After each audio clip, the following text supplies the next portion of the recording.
Hey everyone, it's your girl Darlencia, and I'm here with Creative Spotlight Unplugged. This episode is very special because today we have someone who is a pioneer in Haitian media, an advocate, and has done so much work not only in the Haitian community, but also outside of it. I want to give a warm welcome to Carel Pedre. Hey, what's up? Thank you. Yes, did I get your last name right? Yes, you got it right. The thing, my last name is French. Yeah. Actually, it's not French. I think I learned that my last name is Spanish. It's like it should be Pedro, but you know, in Haiti, when they're transcribing my name, they put an E instead of an O. So now they put an accent on the E, make it like Pedre. Oh, so you don't even pronounce the E. It's just Ped. Yeah, not you can Pedre. say Pedre. Yeah, you can say Pedre, but because the thing is, like, a lot of people, English spoken people, would say Pedre, Right. because they don't see the accent. Yeah. Because I don't write it with the accent anymore. So what's the name, man? As long as I'm Carel, I'm fine. Right. I love it. Yeah. So you've done a lot, and many of us in the Haitian community are familiar with the things that you do and the impact that you have. But could you share a little insight on your impact and just your journey overall? All right. So I started doing radio. I was 17. That was back in 1997 in Port-au-Paix. Port-au-Paix is one of the little town in the northwestern side of Haiti. So I started there doing radio, and then I moved to Port-au-Prince to study. Right. My background should be computer science, but then since I started radio in Port-au-Paix, I got an opportunity to be on the radio in Port-au-Prince. Right. And then I picked the media as a career. So I left the computer science thing behind. So I became a radio host in Port-au-Prince. Hosting a show in Port-au-Prince, I got another opportunity to host a TV show, which is one of the biggest Haitian TV show ever. Is the equivalent of American Idol, called GSL Stars. So I hosted that show for 10 years. That gave me a little bit of popularity in Haiti. And when the earthquake happened, I was one of the few people reporting live in Haiti what was happening, because Haiti was hit by the earthquake, and all phone communications went down. Right. And only the internet and people who had Wi-Fi at home could communicate. So I used Twitter, social media in general, to really inform all the media outlet all over the world, but also inform the Haitian community all over the world, give them news about their family, their neighborhood, and things like that. So I've been doing that. And then what else I did? I host a few shows in Haiti, like GSL Entrepreneur de l'Année, Qui est-ce qui te voit?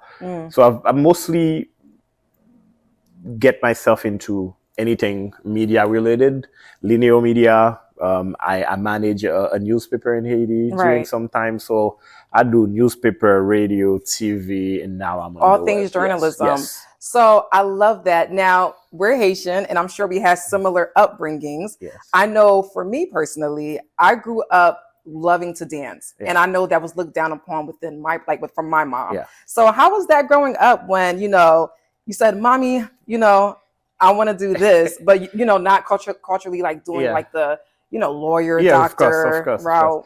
Actually, it's interesting because I never had the chance to tell my mom this is the career that I chose.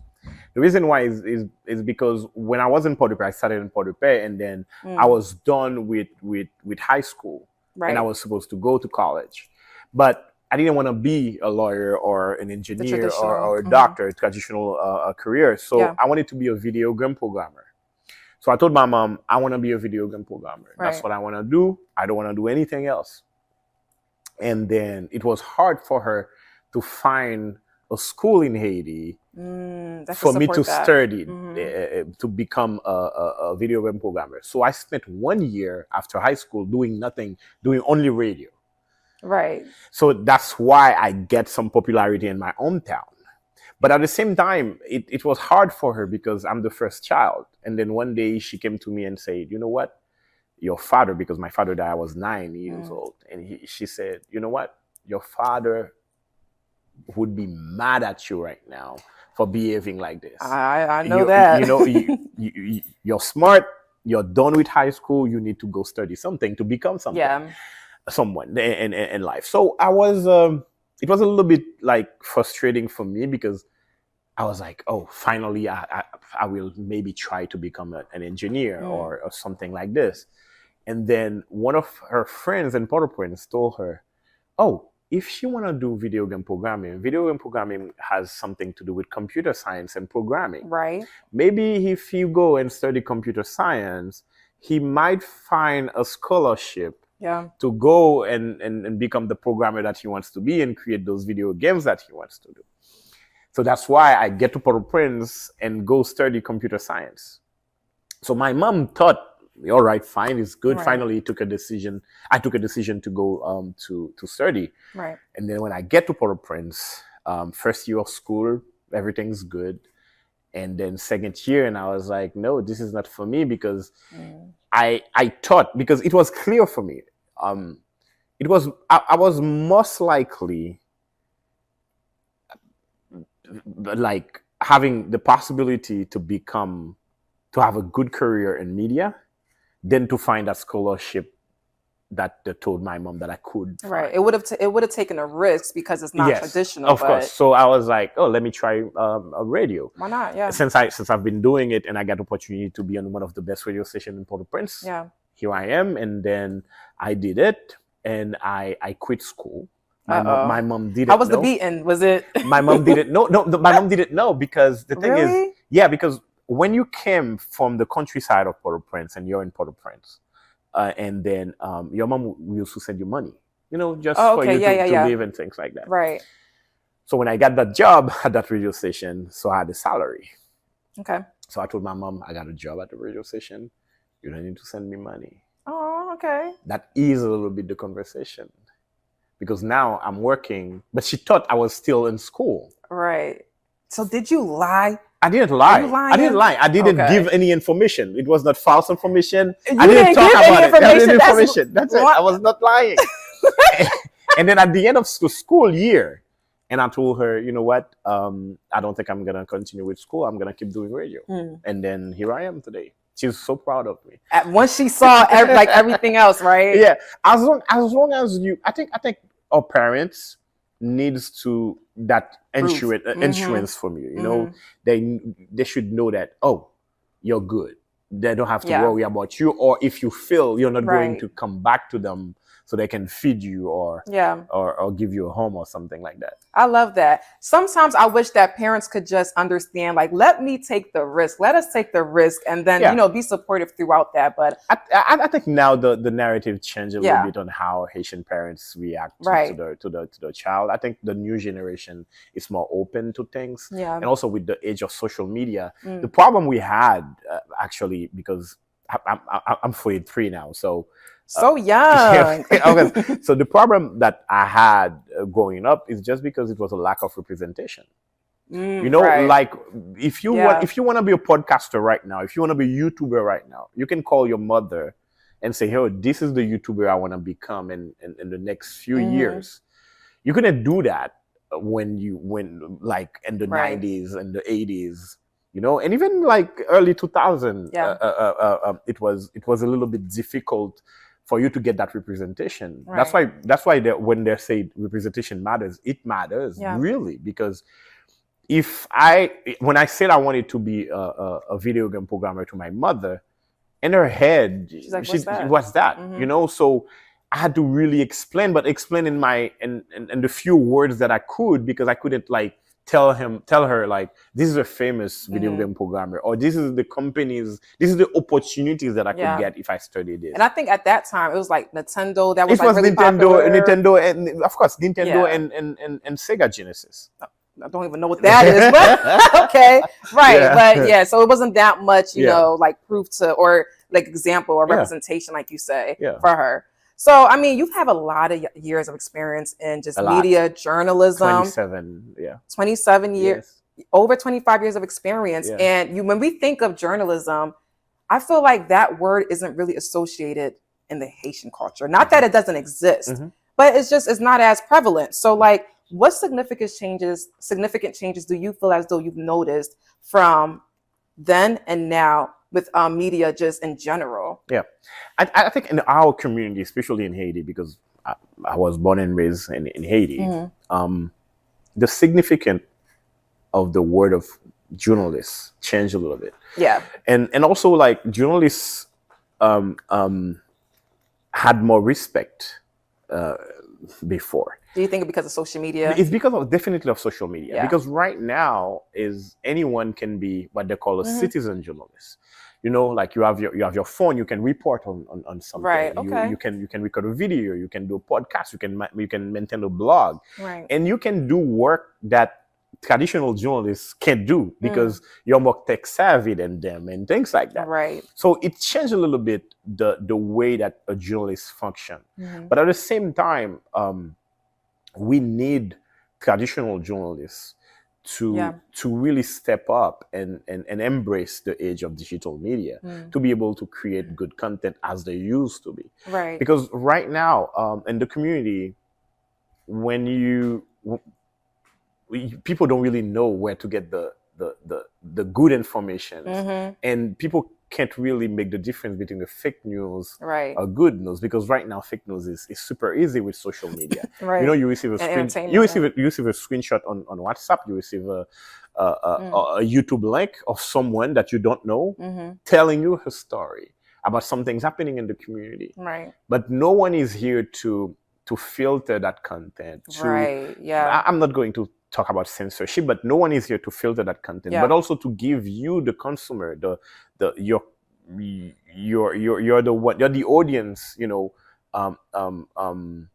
sharing or I would say getting that information. You don't have the means or the tools to know if it's true or not. Right. You can receive, and that happened a lot of times, especially when there's troubles in Haiti. You receive something, and sometimes they screenshot or they Photoshop a screenshot of a famous journalist saying that this journalist said this or it was not true.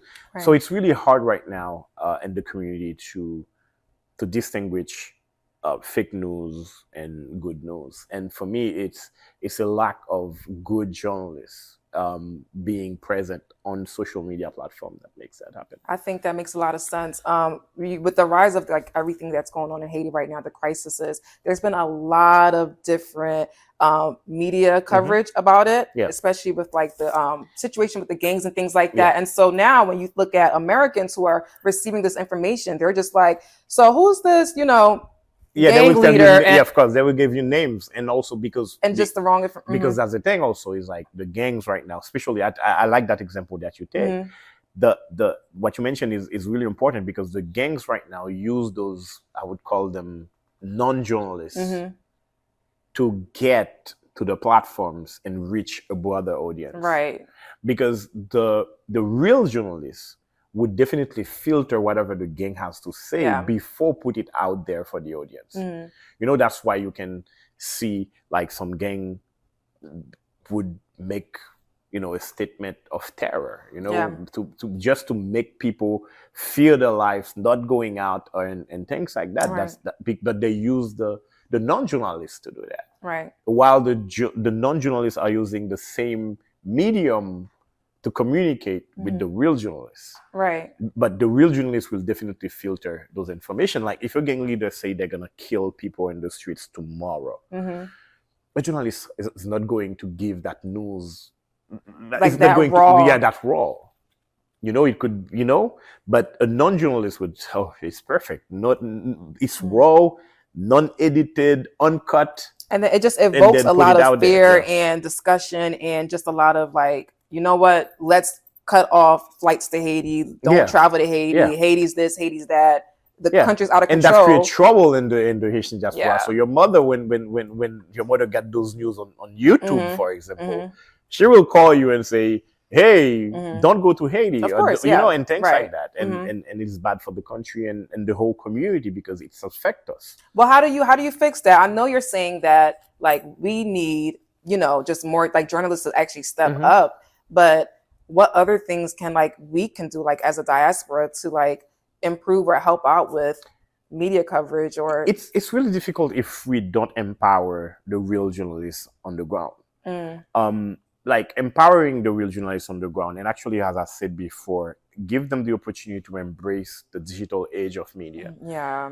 You want they have to want to do that too. Of course, you want to solve the problem. Like I remember I was teaching a masterclass for some journalists in Haiti, and one of them, big journalist, senior journalist, like well-respected journalist, she said, "I will never be on social media."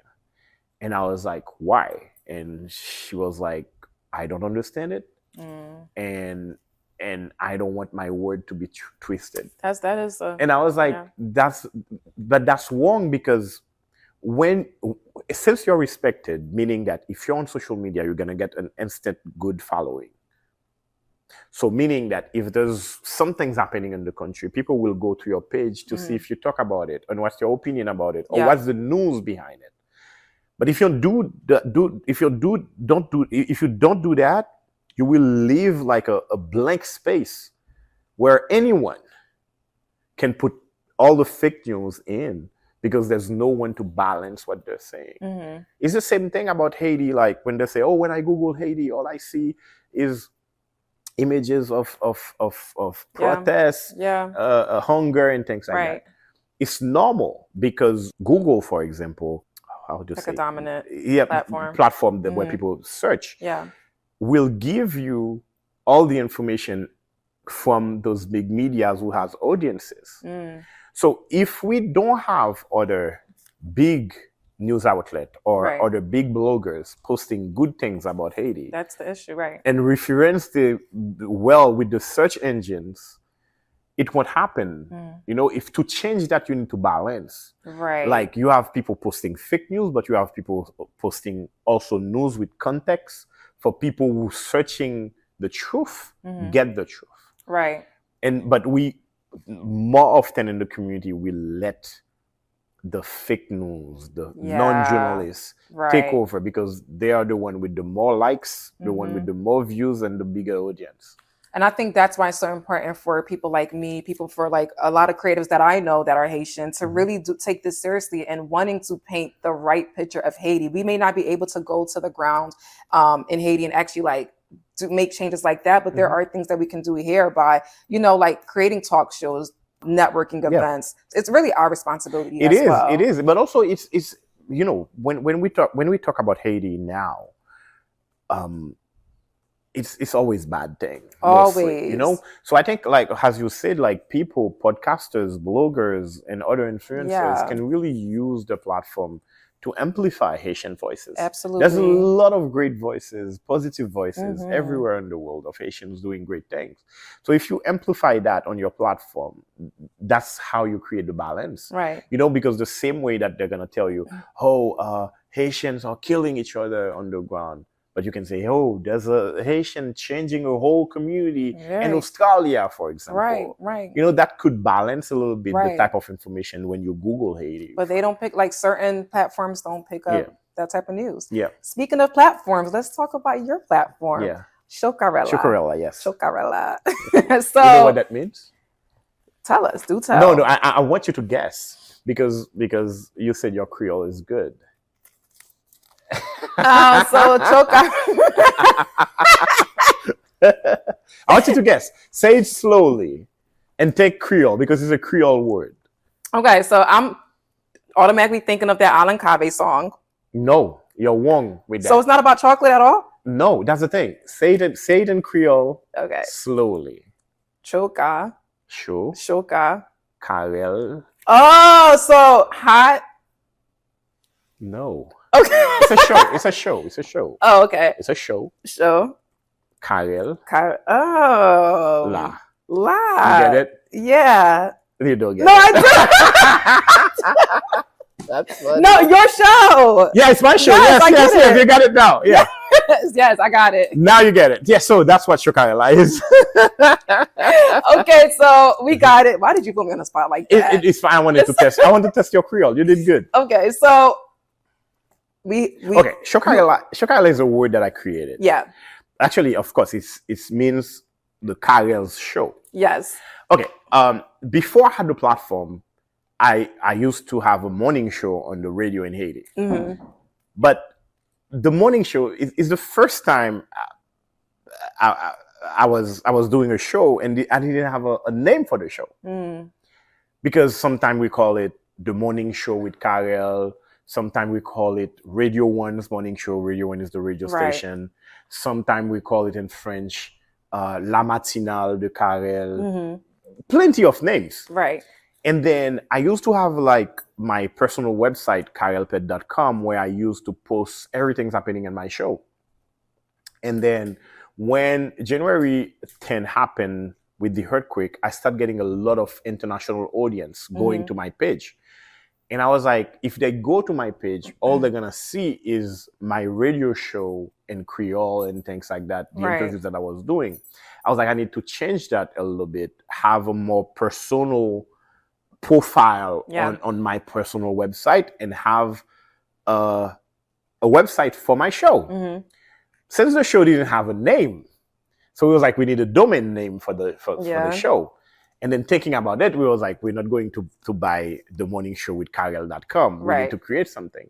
And then saying Chokarella in Creole, because people would say, oh, t'es dans des Chokarella, ou bien t'es al nan Chokarella. I'm like, that's smooth, okay. And things like that. So I was like, oh, let me create a word with it. And then I put, my name start with a C, so I put a K, just for people to confuse people a little bit about it. And then I create Chokarella, and we bought Chokarella.com as the domain for my show. So side note, show, right? Spell show in Creole. Show in Creole. You can. It's not with an S? No. You can. That's the thing. I don't think the word exists in Creole. Okay, that's why I didn't want to. I didn't see it that way. Okay. But since in Creole right now you can put a bunch of English words in it. Okay. So show is an English word. So I put Chokarella because when you speak, you say, oh, ute gade show, oh, ute we show, or what's on TV and things like that. Right. So I wanted, let me take the show, Carella, and create Chokarella.com, and I bought the domain name. So I bought the domain name in 2010. And then in 2015, I wanted to really extend the content of what I was creating beyond my show. That's how I created the digital platform Chokarella. Yeah, I love it. Should have did with the S. So people like me would have gotten it like that. That's why I wanted to confuse you, because it's the thing that with the S, it would be a Creole word. Okay, so it's true. A CHO for show, and then Carella. Right. We're gonna have that spelled out right here. I love it. So this is a platform that really amplifies the voices of Haitians. Yeah. You've covered so many Haitians. Yeah, a lot of artists from those in the HMI, Haitian music industry, to politicians all over. Yeah. How was that? And like, what is something that you felt as though that you really remembered from just doing that over time? Yeah. A lesson that you learned. What I remembered is creating, I would say, Haiti's most popular morning program. Yeah. Because it was a very popular show. I had a lot of people going to work, people going to school, listening to me, because it was a morning show from 7 to 10 a.m. And I had the opportunity also to receive a bunch of guests. And the conversation that I was having on the radio during that time is not like traditional conversation. Right. Because usually... So it was like Zen? Not really Zen, because the thing is if you go to Haiti while I was doing my show, it's still now. Yeah. And you open the radio between 6 a.m. to 10 a.m., you listen to news radio. So it's people by nouvelle, what's happening in the country, interviewing politicians and things like that. And sometimes they put some sports in it. And sports in Haiti is mostly international sports. So my morning show was more music, and more having guests to talk about different things. Right. It could be something coming to talk about a book, to talk about music, to talk about an event, or to talk about different subjects. So that's what I created, a really an alternative to news radio. And that's why also it became very popular. Right. Because the news are the same in Haiti, but mostly, Right. So now it's I created that huge program that branch out a little bit to the whole country, because the radio station has mostly a national coverage. Right. So people from other towns in Haiti would listen to us. And also we were streaming live online so that get the Haitian diaspora hooked on the show. So that's why I had like a very diverse audience. And that's why also like when someone who used to listen to me goes to Haiti, the first thing they will ask, oh, I need to go on that show. Right. Or they would have people from their family saying, oh, you need to come to that show. That's why I start I would say, connecting the Haitian diaspora through Haiti.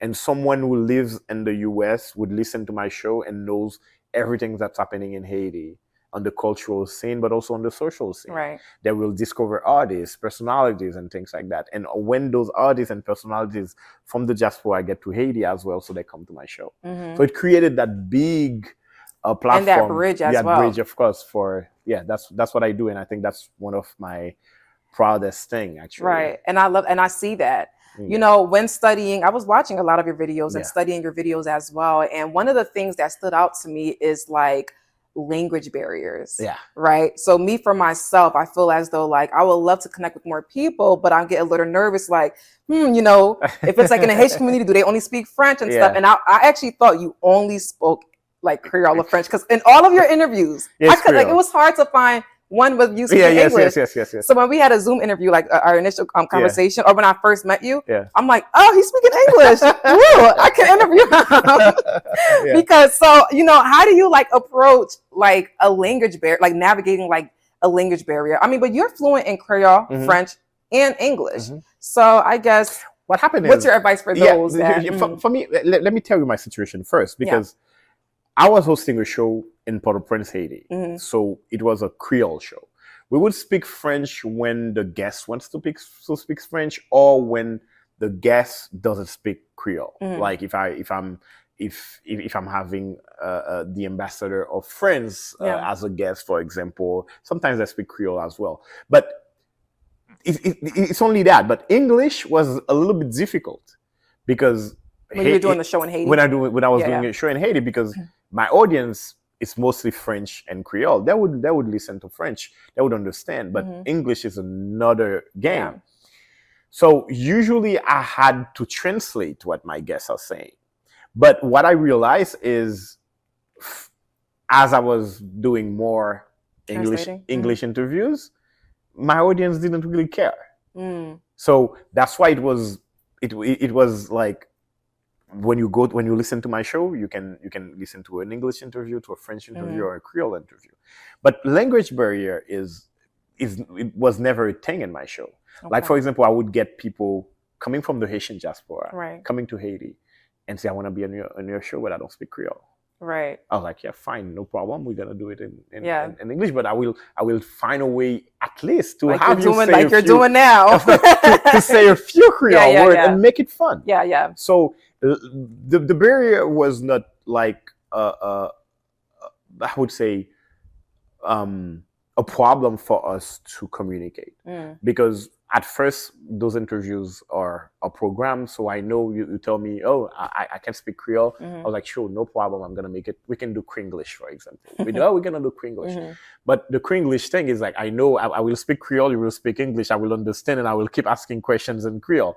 For the audience to really at least know the context of what I'm asking and things like that. And sometimes if it's something important in your interview, I will translate for you, or I would have someone translating for you.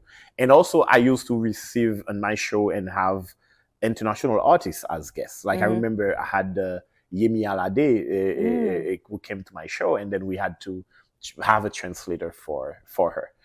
Well, you were interviewing her, right? So you were able to speak in English. Yeah, but I was interviewing her, but at the same time, she wanted the people who came, the promoter who were doing the event with her, wanted her to really get into the Creole, so people really understand what she's saying and things like that. So we had a translator live on the show for her. I received artists who only speak Spanish, and they had like they have translators and things like that. But it's never a thing. I think also it's gonna depend on the audience. You know, I'm pretty sure there's some shows in Haiti or there's some other hosts. It will be mandatory for them to have a a translator, Right. or they would never like imagine having that kind of conversation live on the air in another language for the audience. But my audience is pretty cool, It's so I can vast, do yeah. in English, because that's the thing also. It's gonna depend on what's the message. Right. Like for example, if I'm like I receive artists or mostly comedians who comes to Haiti for a show. I do the interview straight in English. And also right after the interview, I summarize the content of the interview for my audience, and we move on. Oh, I love that. That's great. That's a great way to like wrap it all up. I actually was going to ask you, like, what advice would you give to interviewers or people who would like to connect with different cultures, but they have that fear of like that language barrier? So like for me personally, I have friends, I'm not going to name them, that's here today, but that like, maybe like friendly tease on like if you don't have like the proper accent when speaking Creole. So that will make people like me want to kind of like, I'll just stick to English. Because I think you should embrace the challenge, though. It's really challenging. But our people, though, if you don't pronounce a word right, I know, but that's the thing. You're in a position of power because you're hosting the show. It's your show. It's your platform. So if you reach out to someone, they will definitely take the time to listen to you. Yeah. Of course, if you said like, oh, maybe my Creole is not good as I want it to be.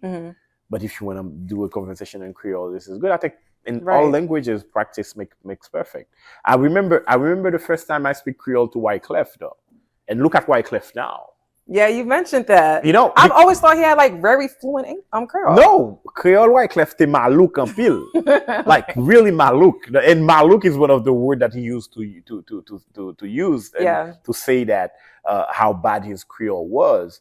But I do think you need to practice and practice with. I know how people is judgmental. I know that, but at the same time, it's right now. I think a lot of people are embracing Creole. Yeah. When you see Kodak Black live speaking Creole, people are like, yeah, he parle Creole. You see Jason Derulo speaking Creole on live, yeah, he parle Creole, because now it's a good thing, and I think it's the right time for you to reach out and reach out in Creole. If you don't know, that's the thing.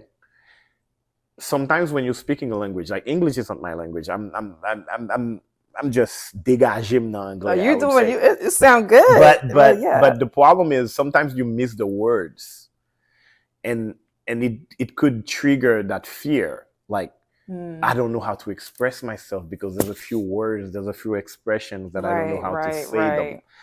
But at the same time, if you don't practice, if you don't have someone in front of you to say, oh, this is how to say it, you will never know. Right. Because you don't have any other opportunities to practice. So keep practicing, embrace the challenge. I need a safe circle where I could practice with.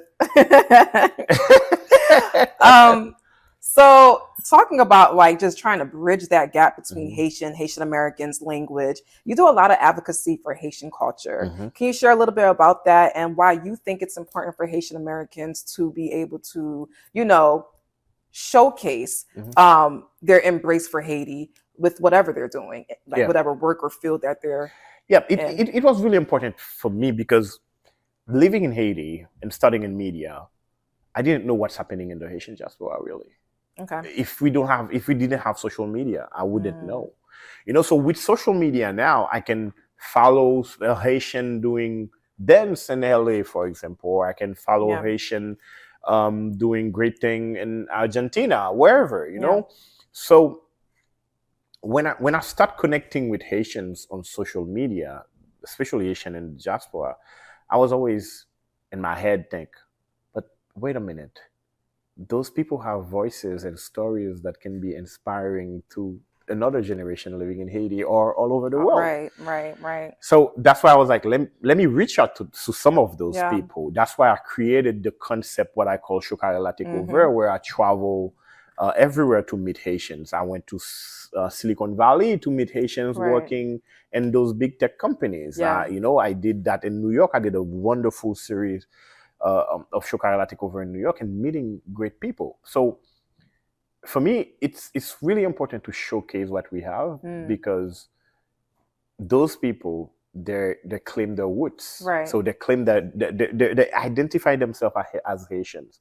So having me living in Haiti, going through them, speak some Creole, for example, or share a meal, or even like share what's make us Haitian, what's connect us as Haitian. It's really important, and that's why I was like, oh, let me find a way to open my platform to more conversation like this, right, and also to promote anything cultural happening in the community. It could be a flag celebration in LA. It could be a Haitian showcasing a movie in Sundance Festival, for example, or it could be I don't know, a Haitian artist performing in Trinidad. I was like, oh, those has to be on my platform. So that's why I connect with those people, showcasing what they're doing, and inspire other people. I have people coming to my show and say, oh, I saw you had to sit down with this artist. That's when I said, I gotta be there too. Right. So I think Word of mouth, that could give us a sense of community, like creating something for the community where the community feels welcome. That's what I did. That actually brings us to my next question. Like, what advice would you give to like Haitian Americans who aspire to remain close to their cultural roots, but there's still like that gap and divide of, I probably never traveled to Haiti, or maybe I'm not very fluent in Creole, or or maybe I have my parents, they came to America at a very young age, but and they tell you not to go. Yes, similar to me, but I just have this burning passion to like want to amplify the voice of Haitian creatives and entrepreneurs. So, what advice would you give to them? I think you really need to follow some medias operating in the community, because even if I think they could do more, but there's some medias really showcasing what the community is doing somehow. Right. So connecting with those people, following those accounts online. But also do your research. And talking about going to Haiti, I think going to Haiti is really important for anyone. Yeah. But at the same time, if you go to Haiti, you really have to know who to connect with and where to go. Because you can just go on vacation. Because we all do that. We go to a place, we go on vacation, but we didn't really connect with the culture. I do that very often. I travel to a country, I stay in my resort, and then I travel back. Right. So I didn't really connect. And there's some countries, I'm not going to name countries, where I go and I try to connect and I see like, oh, that city has no soul. I can name one city, but I will tell you off record. Because it's really important for you to connect. Right. If you go to Haiti, yes, you can go to the beaches, go to the mountain, enjoy yourself. But hey, did you go and go to a local restaurant? Do you eat where the locals eat? Right. Do you ride the transportations, buses? But I think that brings it back to what you said earlier about Haitian media. And the negative impact that it's had on the view of Haiti. I feel like people would be open to do that. But of course. So I think that's why I said you need to connect to the right people on the ground, because you can do that for yourself. You can do that by yourself. Of course, you can pay a ticket, you go book your hotel and things like that. But to do the experience, you need to know some people. And there's some, like, for example, I'm gonna do some advertisement for them. There's a group called Sakafeto Cap. It's a group like showcasing everything's happening in Cape Haitian. If you go to a CAP, you need to reach out to those people. Right. They can definitely give you recommendation. Meet them. Right. And there's different accounts like this in Haiti doing things like that. There's an account right now called Paradis Haitien, showcasing the beauty of Haiti. So you need to connect with those people. They can tell you, oh, go to that hotel, meet the owner, or go to that restaurant, or I don't know, whatever you want to experience, and the culture is possible. But you need to connect with the locals first. I think that should be my advice. But also following the medias, following the accounts. If you go to Haiti, connect with the locals. Okay. But also you need to express your culture in your environment. Right. And I think that's one of the things missing. Like I always say, for example, if you go to a Dominican baby shower, for example, you will listen to a bunch of reggaeton and bachata. Right? It's really hard for you to listen to some compa.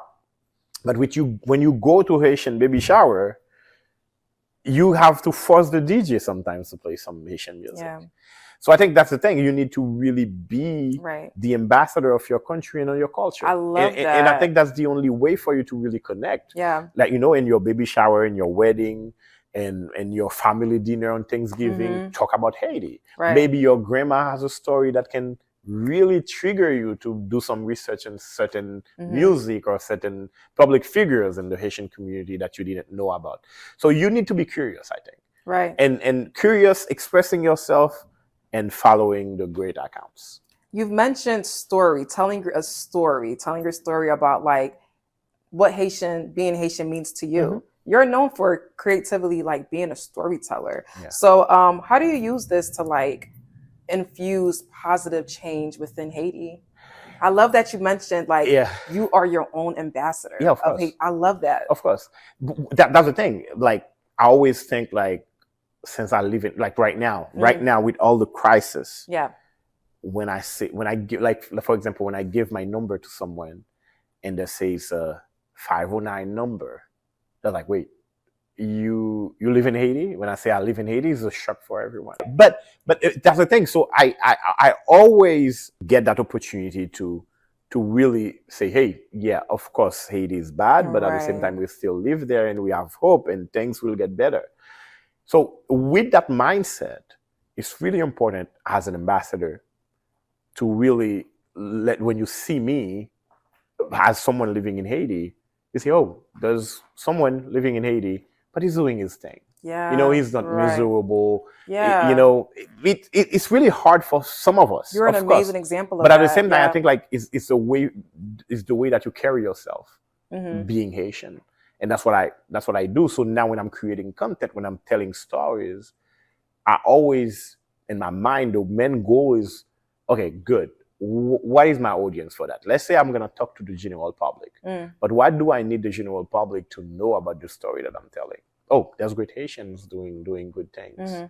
You know, there's that great chef publishing a book about Haitian cuisine. So those stories, when I highlight those stories, the goal is to inspire the audience. Right.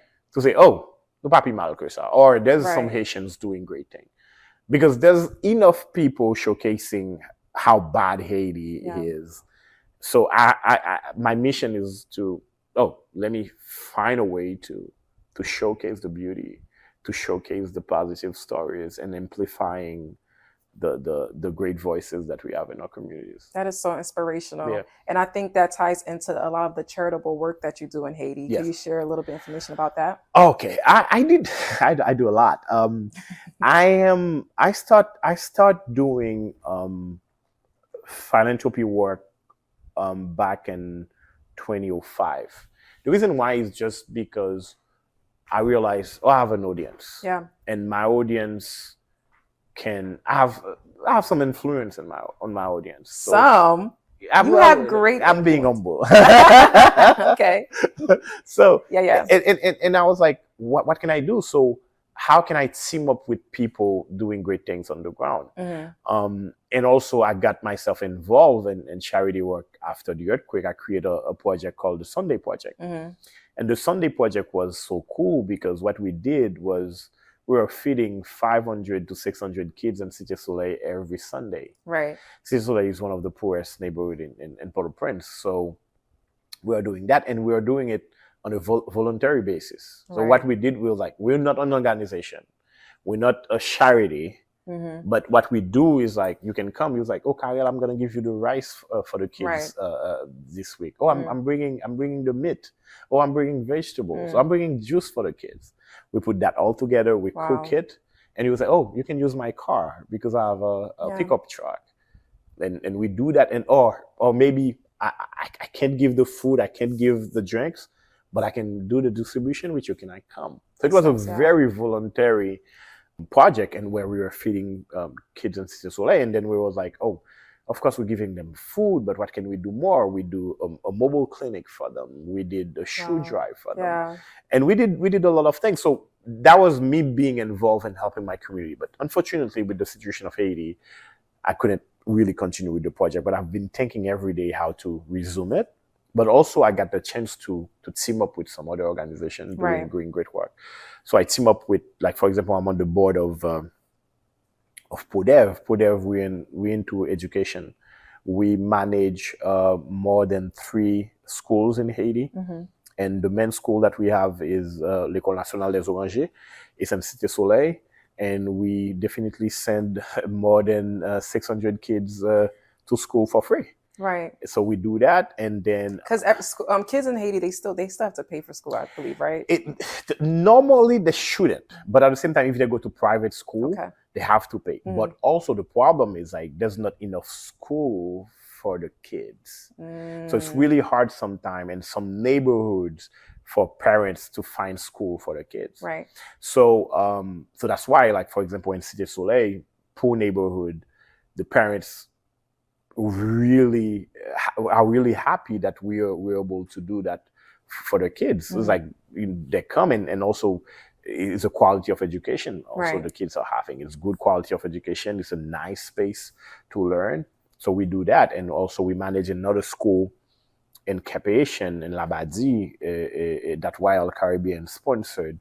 And also we have another school in the southern side of Haiti. Right. I personally am on the board of HELP. What HELP does, HELP has more than 27 years working in Haiti. We finance higher educations for kids in Haiti. Right. So when you have a kid, if you're smart and you can show us that your parents can't really pay for you to go to university, we give you a scholarship, a full scholarship, and a leadership program. You go, like, for example, it's for kids all over Haiti. So those young students, they can be from all over. So they come to Port-au-Prince. You know, we give them a place to stay. Wow. Yes. Yeah. We give them the opportunity also to learn English, computer science, and things like that. Right. So that's what we do. So I'm on the board of that organization too. And also I'm also the ambassador for Groupe Support contre le Cancer. It's an organization who works in Haiti. It's the only organization that I know in that kind that help people with cancer. And I'm so proud and I'm so happy that I've been helping them way back since 2014, 2013, because right now they're helping my mother who has cancer. So it's full circle. So I'm working with GSCC, and also I'm working with other organization like AD, ACI pour Haiti, and also I help sometimes Hope for Haiti and whatever campaign that they have. So my platform is open. I named those organizations because they are the closest organization that I work with. Yeah. But I'm open to it. So speaking of paying it forward, how can we connect with a lot of the things that you're doing if we want to, like, also chip in and tap into, like, charitable work in Haiti? That would be amazing. So of course I'm through you. Yes, of course. My handle is Carel Pedre everywhere. Yeah. CARELPEDRE. So people can reach out to me and they can follow what I'm doing. But with the crisis in Haiti, things are a little bit slow on my end. Right. But I think, like, right now that Haiti has a new government, and there's an international mission coming. I hope that things will be resuming, pretty soon. So now I can definitely start over and creating more content from Haiti, but keep creating content in the diaspora as well, but creating content in Haiti, but also continue with all those works that I'm doing. Right. I love that. Definitely tap in with him with a lot of the great initiatives that he's doing in Haiti. It wouldn't be right for us to have this interview without asking some things for interviewers who inspire us to be just like you. We have there's a growing age. It's a growing age for, like, vlogging, YouTubing, podcast, talk show. So based on your experience, what are some essential skills or qualities that aspiring interviewers you feel as though should focus on developing? This is a really good question. I think the big skills, there's a set of skills that you need to have to really be a good interviewer. I think one of them is you need to be an active listener. That's good. Because most of the time I used to be like that, right? Okay, good. I'm gonna interview that person. I know exactly what I want that person to say. Right. I'm gonna keep asking those questions, but I'm not going to listen to what they have to say. Right. But if you take the time to really be an active listener, you will be surprised that your guest has a lot to say, more than you anticipated. Right. You know, so being an active listener is a really good skill to have, and I know that that's a lot of practice, because usually we you know, right. we in a face space, you know, we're doing our thing, we want this to end and things like that, and then I have a set of questions, I have to ask the set of questions, but sometimes we don't really listen. I think being an active listener is a good skill. I think also there's people naturally who have good conversation skills. You know, like people who really would ask great questions to engage the guests. I think you should work on that. But also I think you need to have empathy. Yeah, because sometimes we don't think about it. But if I'm sitting down with you, I need to feel like you understand me. You know, if you were on the street, something happened and you're going to interview me, you don't need the empathy, because you need my reaction about something's happening. Right. But if I'm sitting down with you, I need to feel like, oh, you got me, and you understand who I am, where I come from. And sometimes if I share something with you, I need to feel that you understand my point, you know? So I think you need to have empathy. Yeah. What else? I think also it's really important to have a good research skill. Yeah. Because it's like sometimes a guest would be happy and surprised to know that you dig in a little bit before you sit down on an interview with them. I think yeah, if I can recap, it's like you need to be a good listener, you need to have a good research skill, you need to be engaging in conversation, and also you need to have some research skill about your guests. Yeah. We spoke a lot about your successes, which is very inspirational, and I'm inspired by it. But what are some of the personal challenges that you faced early on in your journalism career? Early on, the biggest problem was for me to adapt in Port-au-Prince when I left my hometown. Was it a small town that you came from? It's a small town. It's a small town, but at the same time, that was my first time living in the capital of Haiti. And living in Port-au-Prince during that period, especially that period, was really hard because for people who knows, like, I came to Port-au-Prince in September 2000. It was election year. Aristide got elected. When Aristide got elected, from 2001 and 2004, when Aristide left, Haiti was we had a lot of protests against Aristide. We got the GNB thing. It was a really hard moment for me to be away from my hometown. Right. You know, and at the time I had to adapt. I had to adapt to a new lifestyle, to a new town, having new friends, you know, navigating between what I was studying, but also my love for radio. Yeah. It was very challenging, but I think like I overcome whatever it was, and here I am. Able to adapt. Yeah. Right. So what advice would you give to us individuals who are aspiring to be a successful interviewer, podcaster, just as yourself? I think you need to be authentic, though. What I mean by authentic is like, don't try to do things that you're not interested about. Okay. Don't try to talk about things that you're not interested about. Yeah. You know? Because, you know, and that's how you can get good. That's how you can build an audience. You know, like what you're doing, you're meeting, like interviewing people in the community. You're gonna find people with the same interests as you, following you. You know, commenting under your posts, and also amplify whatever you're doing because they're gonna share them. Right.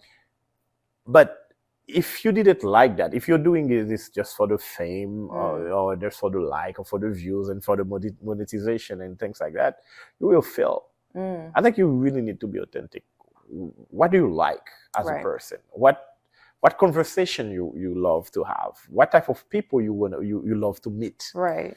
You know, as long as you define that, it's gonna be authentic. You know, it's gonna be natural, and yeah, I think the success will follow after that. Yeah, I feel like we can like sit here and talk all day. Like, you have been amazing. Thank you. Talk to us. So what can your audience, your supporters, what can we expect from you next? Where can we find you? Okay, you can find me everywhere on social media. I have my personal website, Carel Pedre, everywhere. Or you can just Google and you will find everything. Yeah. I'm mostly active on X, former Twitter. That's my favorite social media. Okay. But I'm also and your Twitter handle is? It's Carel Pedre. Okay. Everywhere is Carel Pedre. Okay. It's and so I'm on Facebook, Instagram. I'm on TikTok as well, but I don't post on TikTok really. But I'm everywhere, so you can Google me, follow me, or check out Chokarella, what we're doing. We post a lot of videos, mostly interviews, but also we have other content that you can watch.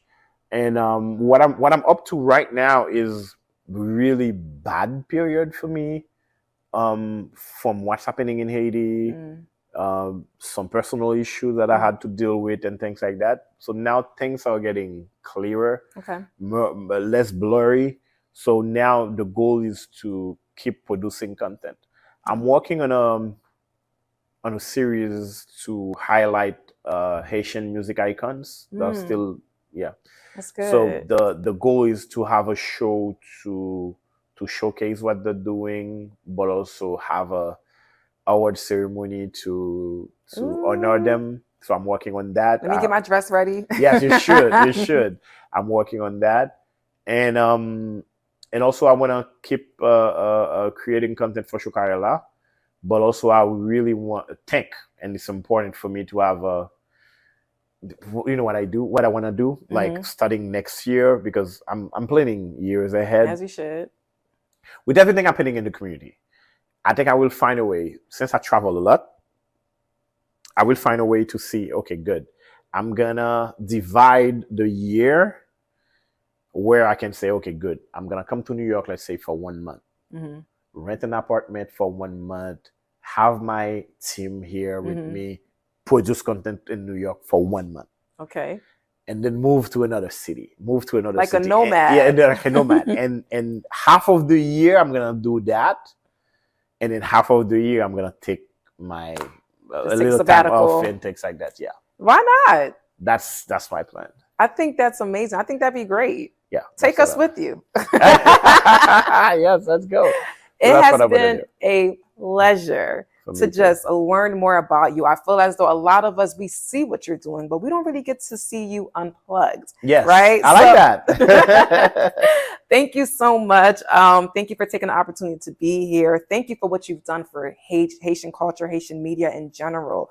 You've paved the way. You're a trailblazer, and your impact will literally always have a lasting print. So thank you very much. Thank you for being here. Thanks for having me. Thanks, Melissa. Yes. So make sure you follow Creative Spotlight Unplugged on YouTube, Apple Podcasts, and Spotify, and follow us on Instagram. And stay tuned for the next episode.